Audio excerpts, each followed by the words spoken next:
장미애가 신라주조 공장에 불을 질렀습니다. 그 이유는 바로 오강수에게 버림받은 엄마였기 때문인데요. 그런데 더 충격적인 건 바로 세리였습니다. 엄마와 오빠 사이 아무도 모르게 숨겨졌던 피해 진실. 이제는 멈출 수 없는 복수의 연쇄가 지금부터 시작됩니다.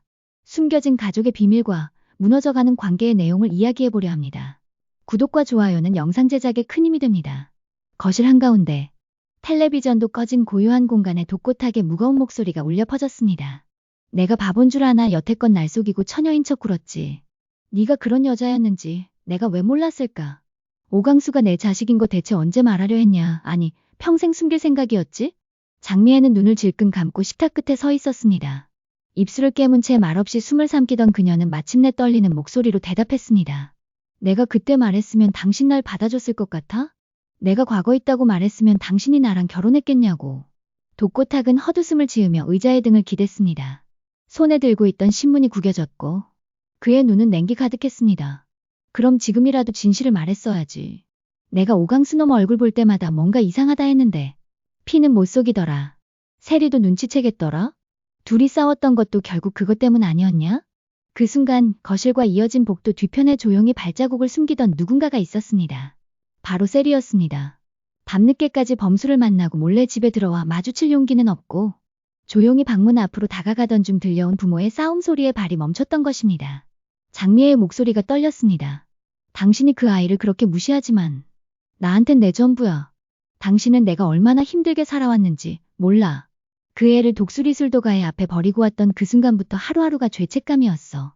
세리는 눈을 크게 떴습니다. 강수씨가 우리 엄마 아들이라고?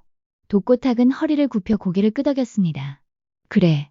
내가 그렇게 좋아하는 오강수. 그놈이 네 오빠랜다. 네 엄마가 버렸던 애라고. 장미애가 벌떡 일어났습니다. 그만해. 세리한텐 말하지 마. 제발 부탁이야. 애들은 아무것도 몰랐으면 좋겠어. 그러나 이미 늦었습니다. 세리는 자신의 입을 틀어막은 채 눈물을 흘리며 뒤로 물러섰습니다. 방으로 돌아가려 했지만 두 다리가 얼어붙은 것처럼 움직이지 않았습니다. 자신과 범수의 사이가 좋지 않을 때 믿고 의지했던 오강수가 엄마 장미애가 버린 아들이라는 사실은 너무도 큰 충격이었습니다. 그날 밤 세리는 방에서 꼼짝도 하지 않았습니다. 핸드폰을 쥔 손이 떨렸고 몇 번이나 메시지를 썼다 지웠습니다. 결국 그녀는 결심하듯 고요한 거실을 나섰고 다음날 이른 아침 세리는 차를 타고 오강수를 만나러 독수리술도가로 나섰습니다. 햇살이 유난히 눈부신 아침. 세리는 독수리술도가 옆에 있는 오강수의 집으로 조심스럽게 발걸음을 옮기고 있었습니다. 세리는 어젯밤 내내 눈도 붙이지 못한 얼굴은 창백했고 마음은 무거운 돌덩이를 매단 듯했습니다. 오강수의 집 앞에 도착한 그녀는 한참을 그 자리에 서 있다가 결국 집 안으로 들어가지 못하고 오강수에게 전화해 잠시 집 앞으로 나와달라고 말했습니다. 잠시 후 문이 열리며 오강수가 등장했습니다. 편한 옷차림에 부스스한 머리, 눈가에 살짝 피로가 번져 있었지만 세리를 보자마자 놀란 듯 말을 멈췄습니다. 세리씨, 이 시간에 무슨 일이세요? 세리는 고개를 숙인 채 입을 열었습니다. 강수씨, 저 할 말 있어서 왔어요. 지금 시간 괜찮아요? 오강수는 조용히 고개를 끄덕이며 세리를 술도가 마당으로 안내했습니다. 마당에 마주 앉은 두 사람 사이엔 짧지만 묵직한 침묵이 흘렀습니다. 세리는 손을 모으고 한참을 고민하다가 마침내 입을 열었습니다. 저 어젯밤에 우리 집에 들어가다가 엄마랑 아빠가 싸우는 소리가 났는데 못 들은 척하고 그냥 지나치려고 했는데 엄마랑 아빠가 싸우는 대화 내용을 듣고 말았어요. 오강수의 표정이 잠시 굳었습니다. 세리의 눈동자는 흔들렸고 입술은 바짝 말라 있었습니다.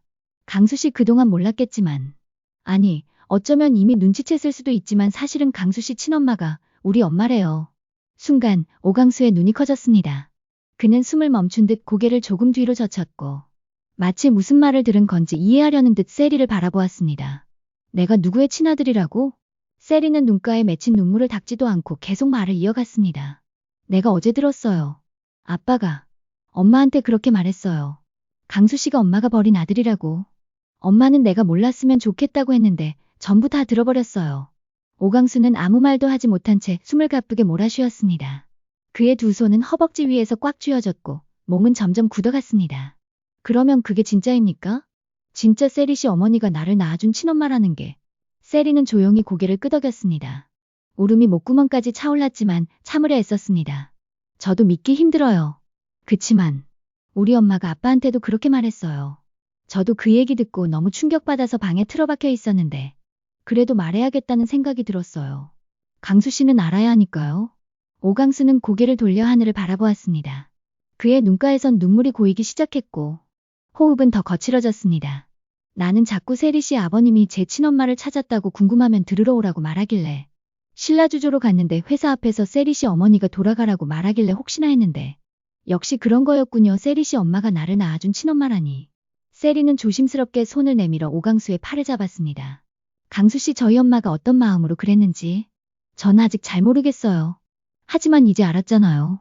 그러니까 혼자서 고민하고 마음 아파하지 마세요. 오강수는 눈을 감은 채 조용히 고개를 끄덕였습니다. 그리고는 입을 열었습니다. 매일 궁금했어요. 내가 왜 버려졌는지 직접 듣고 싶어요. 오늘 당장 세리 씨 엄마한테 가서 물어봐야겠어요. 왜 날 그렇게 만들었는지 정말 알고 싶어요. 세리는 오강수의 결심을 말리지 않았습니다. 대신 조용히 고개를 끄덕이며 그의 옆에서 손을 잡고 있었습니다. 그날 세리는 처음으로 강수가 보여준 눈물의 의미를 느꼈습니다. 그리고 오강수는 마음 깊은 곳에 묻어두었던 진실의 조각을 마침내 마주할 준비를 하고 있었습니다. 장미애는 인적 드문 카페에서 막 커피를 마시며 혼자 창밖을 바라보고 있었습니다. 어제 독고탁과 언성을 높이고 나온 뒤로 머릿속이 복잡했고 그녀의 얼굴엔 깊은 그늘이 드리워져 있었습니다. 그때 문이 열리는 소리와 함께 낯익은 구두 발자국이 다가오고 있었고 그녀는 무심히 뒤를 돌아보았습니다. 그곳에 서 있는 사람은 오강수였습니다. 얼굴은 창백했고 눈빛은 분노와 혼란으로 가득 차 있었습니다. 장미애는 깜짝 놀라 자리에서 일어섰습니다. 그녀의 목소리는 떨렸습니다. 강수 씨 여기까지 무슨 일로 오셨어요? 오강수는 거칠게 한 발자국 다가서며 낮고 단단한 목소리로 말했습니다. 정말입니까? 내가 당신 아들이라는 게 사실이에요? 장미애는 그 자리에 얼어붙은 듯 멈춰섰습니다. 그녀의 입술이 파르르 떨렸고 손에 들고 있던 머그컵이 흔들리기 시작했습니다. 누가 그 얘기를 했니? 오강수는 대답하지 않고 그녀의 눈을 똑바로 바라보았습니다. 정말로 날 낳고도 버린 거예요? 내내 모른 척하고 내 주변에 있었으면서도 왜 아무 말도 안 했어요? 장미애는 조용히 고개를 돌리며 의자의 등을 기댔습니다. 가늘게 떨리는 숨소리만이 그녀의 대답을 대신하고 있었습니다. 강수는 원망 섞인 눈빛으로 장미애를 바라보며 말을 이어갔습니다. 세리 씨가 말해줬어요. 어젯밤에 두 분이 싸우는 걸 듣고 당신이 나를 낳았다는 걸 알았다고. 그래서 와봤어요. 사실인지 거짓인지 직접 듣고 싶어서요. 장미애는 눈을 감고 고개를 숙였습니다. 그리고 한참을 침묵하다가 입을 열었습니다. 그래 맞아. 강수 너는 내 아들이야. 너를 낳았을 땐 나도 어린 나이에 혼자였고 내 마음도 약했고 그땐 지킬 자신이 없었어. 오강수는 고개를 세차게 저었습니다. 그렇다고 그냥 나를 버렸어요? 장미애는 눈가에 눈물이 맺힌 채 의자에 기댄 채로 조용히 말했습니다. 너는 따뜻하고 화목한 좋은 집에서 자랐잖아. 그래도 거기에 있다면 사랑받았을 거라고 믿었어. 사랑받았는지 아닌지 그걸 왜 당신이 판단해요. 나한테 엄마는 그냥 세상에 나를 만든 사람이 날 외면한 거밖에 안 보여요. 장미애는 울먹이며 한 손으로 입을 가렸습니다. 그리고는 고개를 든 채 말했습니다. 그게 다 지나간 일이라 생각했어. 너도 나도 우리 모두에게 좋은 일이라 믿었어. 근데 왜 이제 와서 이렇게 된 건지 나도 너무 힘들다. 오강수는 다시 묻듯 말했습니다. 그럼 왜? 지금껏 아무 말도 안 했어요? 적어도 내가 곁에 있을 때 말할 수 있었잖아요. 나한테는 권리도 없었나요? 장미애는 몸을 돌리며 거칠게 한숨을 내쉬었습니다. 그리고는 이내 목소리를 바꾸어 분노 섞인 말투로 물었습니다. 누가 이렇게 만든 줄 알아? 독고탁이야. 그 인간이 괜히 널 부르고 세리 앞에서 그딴 얘기를 하고 조용히 있었으면 몰랐을 일인데 괜히 엉뚱한 사람들이 다 알게 되고. 오강수는 뒷걸음질 치듯 한 걸음 물러났습니다. 아니에요. 그 누구 탓도 아니에요. 엄마가 말했어야죠. 날 낳아준 엄마라면 최소한 그건 해줬어야죠. 엄마란 단어에 장미애는 눈을 감았습니다. 그리고는 목소리를 낮춰 말했습니다. 내가 강수 너에게 엄마 자격이 있다고 생각해 본 적 없어.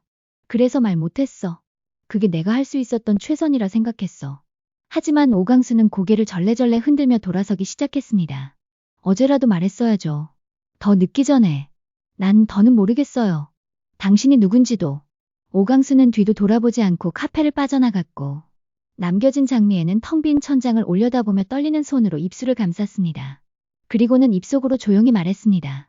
다 망쳤어. 독고탁 그 인간 때문에. 그녀의 눈가에서 한 줄기 눈물이 흘러내리고 있었습니다. 그날 밤 장미애의 집 거실은 적막했습니다. 장미애는 불 꺼진 소파에 앉아 등불도 켜지 않은 채 어둠 속에 앉아 있었습니다. 세상에서 혼자 남겨진 듯한 그 기분에 그녀는 오래도록 말없이 앉아 있었습니다. 그 순간 현관문이 열리고 독고탁이 들어섰습니다. 넥타이를 느슨히 풀며 투덜거리던 그는 소파에 앉아있는 장미애를 보고 잠시 멈칫했습니다. 여기 앉아서 뭐 하고 있어? 불도 안 켜고. 장미애는 대답 없이 그대로 앉아 있었습니다. 독고탁이 다가와 불을 켜려던 찰나 장미애의 낮고 가라앉은 목소리가 들려왔습니다. 당신 왜 그랬어? 왜 강수한테 그딴 식으로 말했어? 독고탁은 팔짱을 끼고 서며 되물었습니다. 뭐가 어때서? 그 녀석도 진실을 알라고 부른 거야. 어차피 언젠간 알 일이잖아. 장미애는 천천히 고개를 들었고 눈가엔 이미 젖은 자국이 번져 있었습니다. 그녀는 말했습니다. 그 아이 군대 전역하고 이제 막 겨우 자리 잡고 살아가고 있었어. 나한텐 말할 기회도 없이. 그렇게 갑자기 들이닥치면 무너지는 건 강수야. 나도 아니고 당신도 아니야. 독고탁은 냉소를 지으며 한 발 다가섰습니다. 그래, 그럼 계속 속이고 살았어야 했냐? 나랑 살면서도 단 한 번도 솔직하게 말한 적 없잖아. 당신이 30년 전에 누구였고 무슨 일을 벌였는지. 장미애는 벌떡 일어났습니다.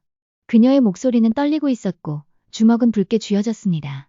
그게 그렇게 중요했어? 내가 애 낳았다는 게? 그게 그렇게 당신 자존심을 건드렸냐고. 독고탁은 한숨을 쉬며 뒷짐을 지었습니다. 자존심이 아니야. 그건 신뢰의 문제야. 난 당신을 믿었어. 당신도 나한테 그랬어야지. 장미애는 뒷걸음질하며 말을 잇지 못했고 이내 웃음과 울음을 섞어 말했습니다. 믿음? 그 단어를 당신 입에서 듣고 싶지도 않아. 내가 당신한테 어떻게 맞춰줬는지 알아? 30년 동안 말도 안 되는 당신 똥고집 다 받아주면서 살아왔더니 그리고 당신은 강수를 힘들게 해서 나한테 복수하려고 한 거였잖아. 독고탁은 이해할 수 없다는 표정을 지으며 장미애에게 말했습니다. 그래서 지금 이러는 거야? 그 불쌍한 척하면서 결국 너도 다 무너뜨리고 있잖아. 내가 뭘 그렇게 잘못했는데. 장미애는 더는 말을 잇지 않았습니다. 그리고는 무겁게 한숨을 내쉰 뒤 가방을 들고 나가려 했습니다. 독고탁은 그녀의 손목을 잡으며 말했습니다. 당신 지금 또 도망치려는 거야? 도망? 아니야. 이번엔 그냥 끝내러 가는 거야. 그녀는 문을 열고 나갔고 독고탁은 문 앞에 선 채 장미애의 뒷모습을 바라보았습니다. 그가 멍하니 문을 닫았을 때 장미애는 이미 어둠 속으로 사라지고 있었습니다. 몇 시간 후 새벽 3시를 막 넘긴 시각 신라주조 막걸리 공장 뒤편 조용하던 부지에 인기척이 들렸습니다. 장미애는 검은 코트를 걸치고 양손에 기름통을 들고 조심스럽게 공장 문을 열고 들어섰습니다. 그곳은 독고탁이 수십 년간 함께했던 공간이었고 술의 온도와 향기, 노동의 땀이 스며든 곳이었습니다. 장미애는 울먹이며 혼잣말했습니다. 이젠 다 끝나야 해. 내 손으로 직접 업보를 청산하겠어. 당신도, 나도, 이 회사도. 더는 못 버텨. 기름은 창고 구석부터 바닥을 타고 흘렀고 그녀의 손끝은 마침내 라이터를 쥐었습니다. 마지막까지 떨리는 손으로 불을 붙인 그녀는 이내 뒤돌아 문을 박차고 나왔습니다. 몇 분이 지나자 공장 내부에서 작은 폭음과 함께 불길이 일기 시작했습니다. 순식간에 번진 화만은 새벽 하늘을 붉게 물들였고 연기가 뿜어져 나오며 경보가 울리기 시작했습니다. 경비원이 놀라 출입문을 열고 나왔고 현장에 남아있던 장미애는 그 자리에서 체포되었습니다. 신고를 받고 출동한 경찰은 그녀의 손목에 수갑을 채우며 말했습니다. 장미애 씨, 당신을 공공시설 방화 및 재산 손괴 혐의로 긴급 체포합니다.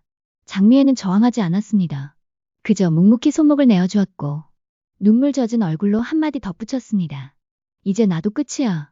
그날 새벽 신라주조는 재난 속에서 무너지고 있었고 장미애의 인생도 함께 불타고 있었습니다. 구치소의 면회실은 차가운 조명 아래에 놓인 투명 아크릴 유리벽 하나로 세상을 가르고 있었습니다. 장미애는 죄수복 차림으로 앉아 있었습니다. 얼굴은 야위었고 눈가에는 수면 부족과 후회의 그림자가 진하게 드리워져 있었습니다. 손을 가지런히 모으고 천천히 숨을 고르고 있던 그녀 앞에 문이 열리고 두 사람이 들어왔습니다. 오강수와 세리였습니다. 둘의 얼굴은 긴장으로 굳어 있었고 무엇보다도 무슨 말을 해야 할지 모르겠다는 복잡한 감정이 서로의 눈에 어려 있었습니다. 장미애는 두 사람을 보자마자 무너지는 듯한 눈빛을 하고 일어섰습니다. 유리 너머로 손을 들어 올리며 떨리는 목소리로 말했습니다. 와줘서 고맙다. 너희 둘이서 이렇게 면회 올 줄은 생각도 못했는데. 세리는 아무 말 없이 고개를 끄덕였습니다. 오강수는 의자에 천천히 앉았고 시선을 마주하지 못한 채 눈을 피했습니다. 장미애는 그들의 얼굴을 하나하나 눈에 담듯 바라보며 말했습니다. 강수야, 널 낳고 버렸던 그 순간부터 지금까지 나는 죄인으로 살아왔어. 너가 크게 다쳐서 응급실에 실려가던 그날 정말로 숨이 막힐 뻔했어. 내가 다시는 만나지 못할 줄 알았던 아이였으니까. 오강수는 고개를 들었습니다. 눈가에는 억눌린 감정이 고여 있었습니다. 오강수는 입을 열었습니다. 왜 진작 말 안 했어요? 내가 엄마한테 원망할까봐 그런 거예요? 나는 그저 친엄마가 누구였던 건지 알고 싶었는데. 장미애는 눈을 질끈 감았습니다. 그리고 유리창 너머에 손바닥을 꽉 쥐며 말했습니다. 무서웠어, 강수야. 내가 나를 미워할까봐. 나 같은 사람이 너의 엄마라는 이름이 어울리지 않을까봐. 그래서 그저 바라만 봤어. 내가 잘 자라주기만을 멀리서 바라보며 살아왔어. 옆에 있던 세리가 조용히 말을 이었습니다. 엄마, 나도 솔직히 실망했어. 왜 그런 중요한 걸 나한테도 말 안 했는지. 왜 숨겼는지. 근데 엄마가 얼마나 힘들었는지 이제 알 것 같아. 그래서 엄마가 더 안쓰러워. 장미애는 눈물을 터뜨렸습니다. 그 눈물은 고개를 숙인 채 멈출 줄 몰랐고 숨소리는 점점 흐느낌으로 변해갔습니다. 그녀는 다시 유리 너머로 손을 내밀듯 말했습니다. 내가 잘못했어. 세리야, 강수야. 엄마가 딸한텐 거짓말했고 아들은 버렸고 두 사람 모두한테 큰 죄를 지었어. 나 혼자만 생각하고 이기적으로 살아온 것 같아. 근데 지금 이렇게라도 사과할 기회를 준 것만으로도 고마워. 오강수는 마침내 고개를 끄덕였습니다. 그리고 말했습니다. 이해는 안 돼요. 근데 이제는 나도 알아요. 엄마라는 말 그렇게 쉽게 말할 수 없는 거라는 거. 그리고 엄마가 지금 그 이름에 어울리려고 이렇게 아파하는 거란 것도요. 세리는 조용히 오강수의 손을 잡았습니다. 그리고 고개를 들어 장미애에게 따뜻하게 말했습니다. 엄마, 이제 괜찮아. 죄는 벌로 갚으면 돼. 마음으로는 우리가 계속 엄마 옆에 있어줄게. 장미애는 유리 너머의 두 아이를 바라보며 흐느꼈습니다. 그리고 그 순간만큼은 죄인도 실패한 여인도 아닌 단 하나의 이름만이 그녀를 지켜주고 있었습니다. 바로 엄마였습니다. 그날 면회가 끝난 후 장미애는 조용히 혼자서 면회실을 나섰습니다. 죄수복은 헐렁했고 발걸음은 무거웠지만 그녀의 눈동자엔 이전과는 다른 빛이 깃들어 있었습니다. 다시는 되돌릴 수 없는 선택이었지만 아이들에게 받은 용서는 그녀를 다시 살아가게 할 이유가 되어주고 있었습니다. 이만 오늘의 영상을 마치겠습니다. 재미있게 보셨다면 영상 제작에 큰 힘이 되는 구독과 좋아요 부탁드릴게요.